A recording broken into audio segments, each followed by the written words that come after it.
Dear student, पिछले lecture में हमने ऑक्साइड की इंट्रोडक्शन और इसी तरह ऑक्साइड के स्ट्रक्चर के बारे में हमने पढ़ा था।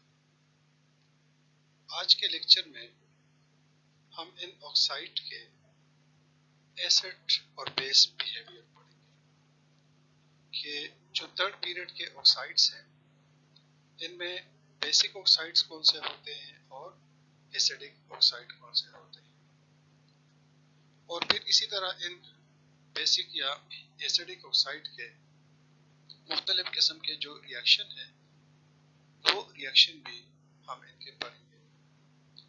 तो जनरली मैं आपको एक चीज़ बता देता हूँ और वो ये है कि जो हमारे पास मेटल के ऑक्साइड्स होते हैं they are basic, metal oxides are usually basic, लेकिन इसमें एक्सेप्शन भी है। जैसे कुछ मेटल के ऑक्साइड एम्फोटेरिक भी होते हैं, तो ये डिपेंड करता है उनकी इलेक्ट्रोपॉजिटिविटी पे कि जिनकी इलेक्ट्रोपॉजिटिविटी ज़्यादा होती है उनके ऑक्साइड जो है वो बेसिक होते हैं, और जितनी इलेक्ट्रोपॉजिटिविटी ज़्यादा होगी तो उन मेटल के ऑक्साइड में बेसिक कैरेक्टर भी ज़्यादा होगा। और इसी तरह जिन मेटल की इलेक्ट्रोपॉजिटिविटी कम होती है तो उन मेटल के ऑक्साइड जो है वो फिर कम बेसिक होते हैं, लेस बेसिक होते हैं। नॉन मेटल के जो ऑक्साइड्स हैं वो यूजुअली एसिडिक होते हैं, लेकिन जितना जितना नॉन मेटालिक कैरेक्टर बढ़ता है तो इसके साथ साथ ऑक्साइड के एसिडिक कैरेक्टर में भी इजाफा होता है। अब थर्ड पीरियड के अंदर मेटल भी है, ज्यादा इलेक्ट्रोपॉजिटिव मेटल भी है, कम इलेक्ट्रोपॉजिटिव मेटल भी है, नॉन मेटल भी है। तो जैसे आप लोग जनरली जानते हैं कि पीरियड के अंदर from left to right metallic character decrease होता है जबकि नॉन मेटालिक कैरेक्टर इंक्रीज होता है। तो अगर हम जनरली देखें तो बेसिक कैरेक्टर में डिक्रीज आती है from left to right period के अंदर, और एसिडिक कैरेक्टर जो है वो इंक्रीज होता है। तो हम अब इनके इंडिविजुअल ऑक्साइड के एसिडिक या बेसिक कैरेक्टर पढ़ेंगे। सबसे पहला एलिमेंट जैसे आप लोग जानते हैं थर्ड पीरियड का वो सोडियम है।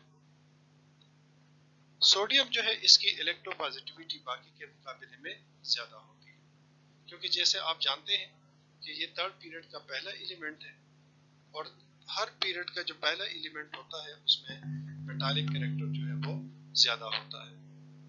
तो सोडियम ऑक्साइड जो है इसका बेसिक कैरेक्टर ज्यादा होगा, क्योंकि इसकी इलेक्ट्रोपॉजिटिविटी ज्यादा है, लिहाजा इसका जो बेसिक कैरेक्टर है वो भी ज्यादा होता है। इसी वजह से sodium oxide is very strongly basic. ये आपको नजर आ रहा है ना, ये स्ट्रांगली बेसिक होता है क्योंकि सोडियम की इलेक्ट्रोपॉजिटिविटी ज्यादा होती है, इसका जो मेटालिक कैरेक्टर है वो ज्यादा होता है। और ये बेस क्यों है, ये बेसिक ऑक्साइड क्यों है? क्योंकि इसको जब आप वाटर में डिसॉल्व करेंगे इट इज आयनिक ऑक्साइड, तो पहले ये वाटर में स्प्लिट हो जाएगा और उसी स्प्लिटिंग के नतीजे में सोडियम आयन और ऑक्साइड आयन O-2 आयन बन जाते हैं। अब O-2 आयन जितने भी वाटर में मौजूद होंगे वो वाटर के मॉलिक्यूल को स्प्लिट करते हैं। जैसे ये आपको नजर आ रहा है, ये O-2 है, ये वाटर से हाइड्रोजन आयन पुल करेगा जिसके नतीजे में 2OH नेगेटिव आयन बनते हैं। तो यहाँ पे नेगेटिव साइन भी होता है, तो OH 2 हाइड्रोक्सिल आयन बन जाते हैं। अब हाइड्रोक्सिल आयन जब वाटर में बढ़ जाएंगे, ये आप देख रहे हैं ना, जब ये हाइड्रोक्सिल आयन वाटर में बढ़ जाएंगे तो इससे क्या होगा कि सोल्यूशन बेसिक हो जाएगा या बेसिक कैरेक्टर सोल्यूशन में ज्यादा आ जाएगा, तो सोल्यूशन स्ट्रांगली बेसिक होता है। तो इसी तरह आप इस रिएक्शन को भी जरा देखें कि जब हम सोडियम ऑक्साइड को वाटर में डिसॉल्व करते हैं तो इसके नतीजे में सोडियम हाइड्रो ऑक्साइड बन जाता है which is very strong base, ये स्ट्रांग बेस होता है। तो ऑलमोस्ट सोल्यूशन की जो पीएच होती है वो तकरीबन 14 के बराबर होती है।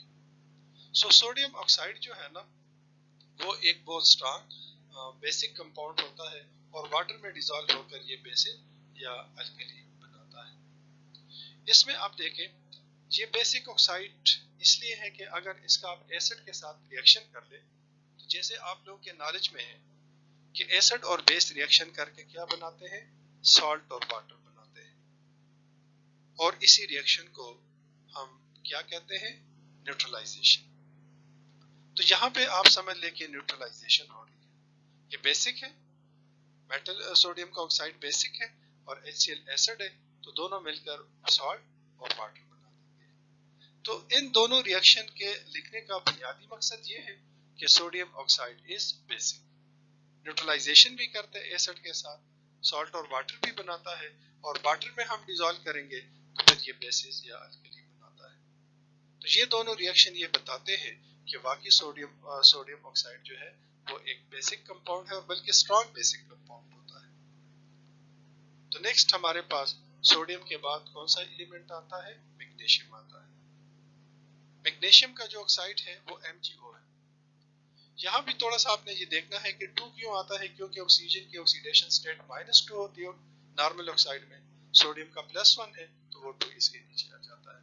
लेकिन मैग्नीशियम ऑक्साइड में, जैसे आप लोगों ने पहले पढ़ा भी होगा कि मैग्नीशियम ऑक्साइड में इसके ऊपर चार्ज होता है +2, इसके ऊपर चार्ज होता है -2।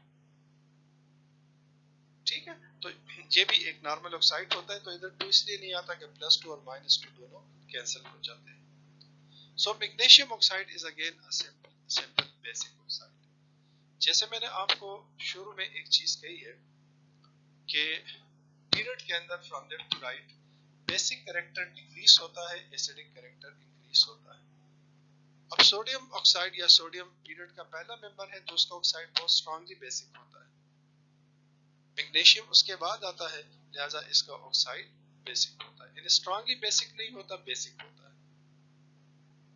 और ये स्ट्रांगली बेसिक क्यों नहीं है, इसके बारे में कभी कभार बोर्ड का क्वेश्चन आता है। अब आप देखते हैं कि जैसे मैंने पहले मेंशन किया कि सोडियम का +1 और इसका -2 है, तो यहाँ +1 और -2 के दरमियान अट्रैक्शन है। इसमें मैंने अभी मेंशन किया कि इसका +2 होता है तो इसका -2 होता है, तो यूं समझ ले कि यहाँ पर +2 और किसके दरमियान, -2 के दरमियान अट्रैक्शन है। तो इस वजह से ये ऑक्साइड इनमें अट्रैक्शन ज्यादा है, लिहाजा इस ऑक्साइड को जब हम वाटर में डिसॉल्व करेंगे तो ज्यादा अट्रैक्शन की वजह से ये इतने ज्यादा हाइड्रोक्सिल आयन जो है वो रिलीज नहीं करता। तो रिलीज करेगा लेकिन ज्यादा अट्रैक्शन की वजह से, क्योंकि इधर अट्रैक्शन +1 और -2 के दरमियान है, यहाँ पर अट्रैक्शन +2 और -2 के दरमियान है। पॉजिटिव चार्ज या चार्ज डेंसिटी मैग्नीशियम की ज्यादा है, लिहाजा इसके और ऑक्सीजन की अट्रैक्शन सोडियम और ऑक्सीजन की अट्रैक्शन से ज्यादा होती है। लिहाजा ज्यादा अट्रैक्शन की वजह से ये इतने ज्यादा ऑक्साइड आयन डोनेट नहीं करेगा। जब ऑक्साइड आयन ज्यादा डोनेट नहीं करेगा तो वाटर में हाइड्रोक्सिल आयन कम बनेंगे। तो इस वजह से मैग्नीशियम ऑक्साइड जो है वो बहुत स्ट्रांगली बेसिक नहीं होता, बेसिक होता है लेकिन स्ट्रांगली बेसिक नहीं होता, क्योंकि ये कम हाइड्रोक्सिल आयन रिलीज करता है। तो इस चीज की एक्सप्लेनेशन इन्होंने यहाँ पे दी है कि it is not a strongly basic A sodium oxide because the oxide ions are not so free, क्योंकि अट्रैक्शन इसमें +2 और -2 के दरमियान ज्यादा है। In sodium oxide case, the solid is held by the attraction between +1 and -2 ion. In magnesium oxide, the attraction are between +2 and -2. तो +2 और -2 के दरमियान इसकी निस्बत अट्रैक्शन ज्यादा होती है। So it takes more energy to break these. इसके लिए ज्यादा एनर्जी चाहिए, लिहाजा ज्यादा एनर्जी हम देंगे तब ये ऑक्साइड जो है वो ब्रेक हो जाता है। तो यही वजह है कि ये इतना ज्यादा बेसिक नहीं होता। अब इसके हम रिएक्शन लिखेंगे वाटर के साथ। If you shake some white magnesium oxide powder with water, nothing seem to be happen.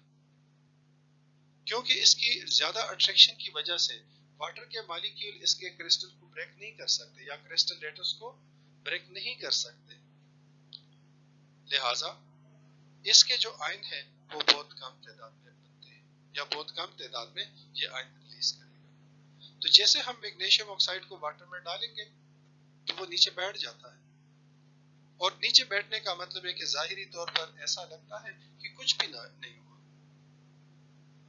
However, if you test the pH of liquid, लेकिन अगर आप उसमें से रेड लिटमस पेपर डाल दें, you will find it is somewhere pH 9।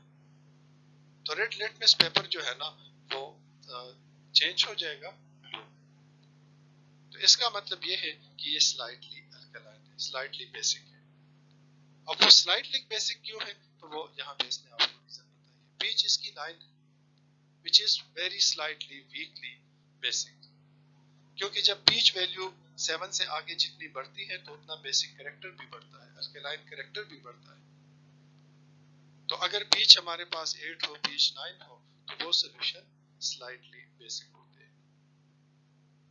तो reason दोबारा बताने की जरूरत नहीं है, क्योंकि यहाँ पर ऑलरेडी वो रीजन मेंशन की गई है। इसी वजह से इसका मतलब है कि थोड़ा बहुत रिएक्शन या थोड़े बहुत मैग्नीशियम ऑक्साइड के पार्टिकल जो है वो आयन बनाते हैं हाइड्रोक्साइड, लेकिन ज्यादा इसलिए नहीं बनाते कि अट्रैक्शन ज्यादा होती है, और ज्यादा अट्रैक्शन की वजह से वाटर के मॉलिक्यूल इसको ब्रेक नहीं कर सकते। सो इसी वजह से इसका सोल्यूशन जो है वो स्लाइटली बेसिक होता है। अब इसका रिएक्शन आप वाटर के साथ देख रहे हैं कि magnesium oxide when react with water will give magnesium hydroxide. और इसी मैग्नीशियम हाइड्रोक्साइड को आपने कहीं देखा भी होगा, पढ़ा भी होगा कि इसको हम क्या कहते हैं, मिल्क ऑफ मैग्नीशियम कहते हैं। तो जिस वक्त स्टोमक के अंदर HCl की वजह से एसिडिटी बढ़ जाती है, तो मैग्नीशियम हाइड्रोक्साइड या मिल्क ऑफ मैग्नीशिया को हम एज एंटी एसिड इस्तेमाल करते हैं, एसिडिटी को कम करने के लिए भी इस्तेमाल करते हैं। अब इसके बाद मैग्नीशियम ऑक्साइड के जो रिएक्शन है वो एसिड के साथ है। देखिए magnesium oxide when react with HCl it will give magnesium chloride and water, और क्या हो जाए, न्यूट्रलाइजेशन हो जाएगी। तो इसी न्यूट्रलाइजेशन से ये वाज़िह हो रहा है कि magnesium oxide is basic oxide. तो मैग्नीशियम के बाद फिर हमारे पास एल्यूमिनियम आता है, जिसमें आप यूं समझ लें कि इलेक्ट्रोपॉजिटिविटी मैग्नीशियम से भी कम होती है, या मैग्नीशियम की निस्बत एल्यूमिनियम की इलेक्ट्रोपॉजिटिविटी और कम होती है। तो यही वजह है कि ये एम्फोटेरिक ऑक्साइड बनाता है। और एम्फोटेरिक ऑक्साइड वो होते हैं कि जिनमें एसिडिक और बेसिक कैरेक्टर दोनों पाए जाते हैं। ये एसिड के तौर पर भी रिएक्शन करते हैं और ये बेस के तौर पर भी रिएक्शन करते हैं। यानी अगर हम इनके साथ एसिड मिलाते हैं तब ये बेस के तौर पर रिएक्शन करते हैं, अगर इनके साथ हम बेस मिलाते हैं फिर ये एसिड के तौर पर रिएक्शन करते हैं। तो ऐसे ऑक्साइड के जिनमें एसिडिक और बेसिक कैरेक्टर दोनों मौजूद हो तो उनको हम एम्फोटेरिक ऑक्साइड कहते हैं। अब यहाँ पर एक चीज देखिए कि यहाँ भी एल्यूमिनियम ऑक्साइड में +3 और -2 के दरमियान अट्रैक्शन होती है, +3 और -2 के दरमियान। तो +2 और -3 के दरमियान अट्रैक्शन जो है ये और ज्यादा होती है। इसी वजह से ये ऑलमोस्ट वाटर में डिसॉल्व नहीं होता। मैग्नीशियम ऑक्साइड फिर भी पार्शियली डिसॉल्व हो जाता है, थोड़ा बहुत डिसॉल्व होता है, लेकिन एल्यूमिनियम ऑक्साइड जो है वो वाटर में बिल्कुल डिसॉल्व नहीं होता। इसके बाद आप देखें कि इसका सॉलिड भी काफी स्ट्रांगली, इसके जो आयन है वो भी स्ट्रांगली हेल्ड होते हैं। तो नेक्स्ट अब इसके रिएक्शन आते हैं, तो ये तकरीबन डिसॉल्व नहीं होता, तो इसी वजह से कि इसमें जो अट्रैक्शन है वो मैग्नीशियम ऑक्साइड से भी ज्यादा है, क्योंकि एल्यूमिनियम का चार्ज +3 होता है और इसका -2, तो ज्यादा अट्रैक्शन की वजह से वाटर में इसकी सॉल्युबिलिटी ना होने के बराबर होती है। लेकिन नेचर इसकी एम्फोटेरिक है, ये एसिड के साथ भी रिएक्शन करता है और इसी तरह ये बेस के साथ भी रिएक्शन करता है। तो सबसे पहले हम यहाँ पे एसिड के साथ रिएक्शन पढ़ेंगे कि aluminium oxide when react with hydrochloric acid it will give aluminium chloride and water. ये रिएक्शन आपको नजर आ रहा है। तो इस रिएक्शन में आप देखें कि HCl क्या है, आप जानते हैं ये एसिड है। तो अगर एसिड के साथ कोई कंपाउंड न्यूट्रलाइजेशन कर रहा है तो दूसरा कंपाउंड क्या होगा, बेस। सो इस रिएक्शन में aluminium as a base act कर रहा है, यानी बेस के तौर पर वो HCl के साथ रिएक्शन कर रहा है। So aluminium oxide react with hard dilute hydrochloric acid to give aluminium chloride. अब हम इसी का रिएक्शन पढ़ेंगे बेस के साथ, क्योंकि यहाँ तो ये बेस के तौर पर रिएक्शन कर रहे हैं, लेकिन ये बेसिकली एम्फोटेरिक है तो ये एसिड के तौर पर भी रिएक्शन करेगा। लेकिन एसिड के तौर पर रिएक्शन किसके साथ करेगा, बेस के साथ करेगा। तो अब हम इसका बेस के साथ रिएक्शन जो है वो पढ़ेंगे। Various aluminates are formed. और जब एल्यूमिनियम ऑक्साइड और इसी तरह किसी बेस का रिएक्शन होता है तो इसके नतीजे में एल्यूमिनेट बनते हैं या मुख्तलिफ किस्म के एल्यूमिनेट बनते हैं। सो इसमें अब नेक्स्ट आप इसका जो रिएक्शन पढ़ेंगे वो किसके साथ पढ़ेंगे, बेस के साथ पढ़ेंगे। अब आप देखें reaction with base, aluminium oxide has got an acidic side to its nature. जब बेस के साथ रिएक्शन करेगा तो फिर एल्यूमिनियम ऑक्साइड किसके तौर पर रिएक्शन करेगा, एल्यूमिनियम ऑक्साइड फिर रिएक्शन करेगा एज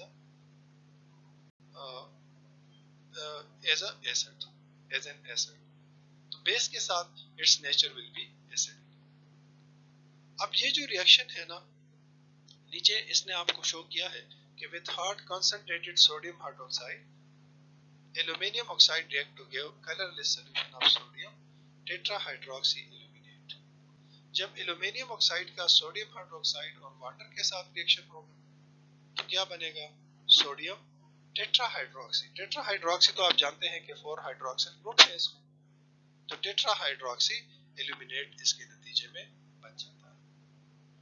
तो ये आप देख सकते हैं कि जब आपने पिछले स्लाइड में देखा कि जब एसिड के साथ रिएक्शन हो रहा था तो तब aluminium oxide as a base react कर रहा था, लेकिन अब जब बेस के साथ रिएक्शन हो रहा है तो aluminium oxide as an acid reaction कर रहा है। और इसका मतलब ये है कि एल्यूमिनियम ऑक्साइड के अंदर बेसिक कैरेक्टर होता है।